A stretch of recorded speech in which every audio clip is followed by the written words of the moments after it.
आत्माराम काका आवरलं का नाही? या पटकन. अरे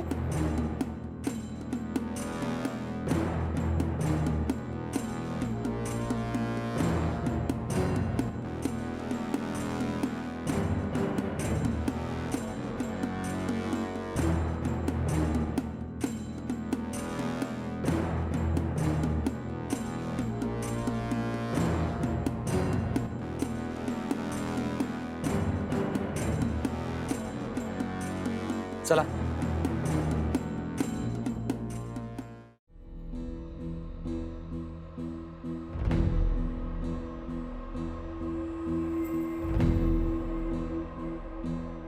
ये आत्माराम. मंडळी, हा आत्माराम आमच्या घराण्याचा संबळ वादक.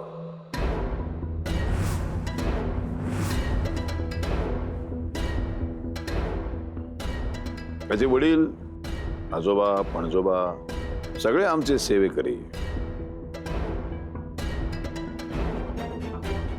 पिढ्यानपिढ्या झिजत आलेत आणि आजही झिजतायत. हो दादा, मी ओळखतो यांना. संबळ वाजवताना मी बघितलं यांना. आपलं कुठलंही पक्षाचं काम असलं याला आम्ही बोलावून घेतो गावावरून संबळ वाजवायला. पक्षाचं काम असेल, आमच्या घरातले सणवार असतील, याला नेहमी आम्ही गावावरनं बोलवतो आणि सोबत त्याच्या गरीब कुटुंबालाही बोलवतो.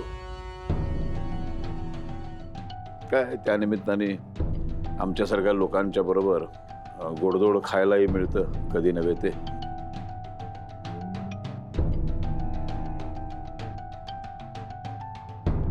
चहा पाण्याचं काही करायचं असेल तर मी जाते. दादा, ह्या नवीन दिसतात. ह्या कोण? आत्मारामची मुलगी. अच्छा, ह्यांना घर कामासाठी आणलंय वाटतं.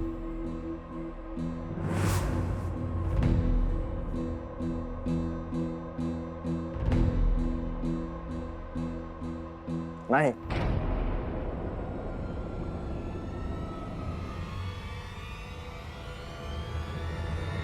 ही माझी बायको आहे.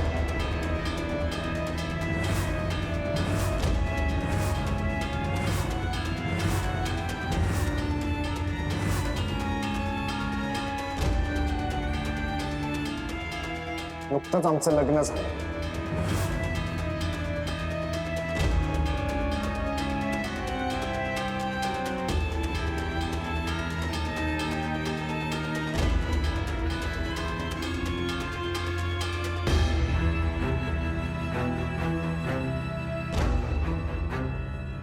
आणि हे आत्माराम शिंदे नावाजलेले संबळ वादक. आता प्रकृतीमुळे त्यांना थोडा त्रास होतोय, नाहीतर संबळ वाजवण्यात त्यांचा हात कोणीच धरू शकत नाही. हे फक्त इतकंच नाही, तर हे माझे सासरे आहेत आणि रावसाहेबांचे व्याही.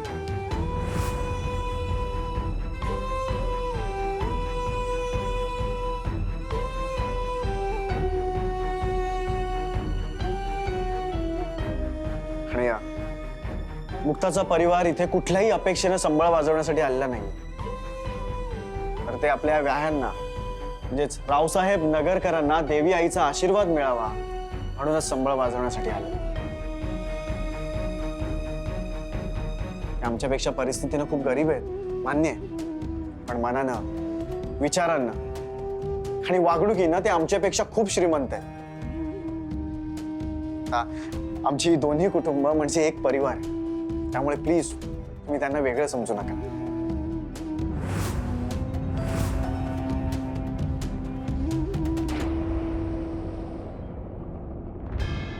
दादा, ते रोहिदास काका आहेत ना, त्यांनी काहीतरी पाठवलंय तुमच्यासाठी. चला मी दाखवते. चला ना पटकन. चला चला चला.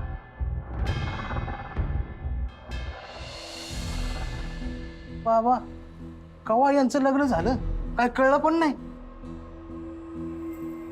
काय कमाल आहे. आमच्या नेहमी गाठी भेटी होतात, पण रावसाहेबांनी कधी काय सांगितलं नाही यातलं. माफ करा, म्हणजे आम्ही लग्नाचं कोणालाच सांगितलं नाही. त्याचं काय झालं की सगळं खूप गडबडीत झालं आणि आम्हाला गाजावाजाही करायचा नव्हता, त्यामुळे बाहेर कोणालाच कळू दिलं नाही. बाहेर उलट सुलट चर्चा सुरू झाल्या असत्या आणि त्यात निवडणुका तोंडावर होत्या, म्हणूनच आम्ही कोणाला सांगितलं नाही.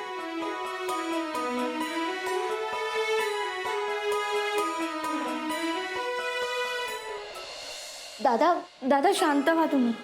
आधी बसा बघू. शांत ठेवा डोकं. मला माहितीये सारंगने डोकं फिरेल असंच काम केलंय, पण तुम्ही शांत व्हा आधी. नाहीतरी त्याची ही नाटकं फक्त आजच्या दिवसापुरतीच असणार आहेत. कारण मुक्ता आज रात्री ह्या घरातून कायमची निघून जाणार आहे.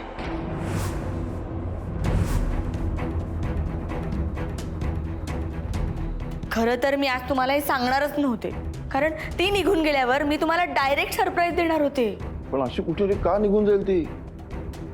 तू असं म्हणतीयस जसे की मी घरी आले की तू ते घर सोडून लगेच निघून जाणार आहे. वय मी निघून जाईल, तुम्ही घरी चला. अगं रेणुका, सरप्राईजच्या नादी न लागता ही गोष्ट जर तुम्हाला आधीच सांगितली असतीस तर 4 लोकांसमोर मी त्या आत्मारामला बोललोच नसतो. मी आत्मारामला काही बोललो नसतो तर सारंग माझ्यावरती उखडला नसता, चिडला नसता, मग हा सगळा गोंधळच झाला नसता. आता हा सगळा गोंधळ त्या 4 लोकांच्या समोर झाला. त्यांना कळलं ना या गोंधळामुळं की मुक्ता ही सारंगची बायको, या दोघांचं लग्न झालेलं आहे.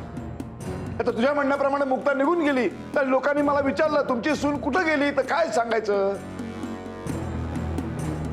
पळून गेली सांगूयात. आपल्या पोराला गंडा घालून आमच्याच घरात घुसली. पण तुम्ही रावसाहेबांनी ती गरिबाची पोर म्हणून तिला स्वीकारली. श्रीमंत गरिबीशी दरी मिटवण्याचा प्रयत्न केला तुम्ही. पण सारंगला जेव्हा तिची असलियत समजली तेव्हा ती पळून गेली असं सांगूयात. म्हणजे तू तिला कायमची पळवून लावलीस? साधे खेळ खेळायला आपल्याला जमतच नाही ना.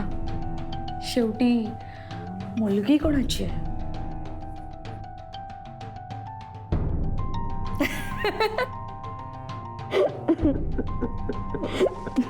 वा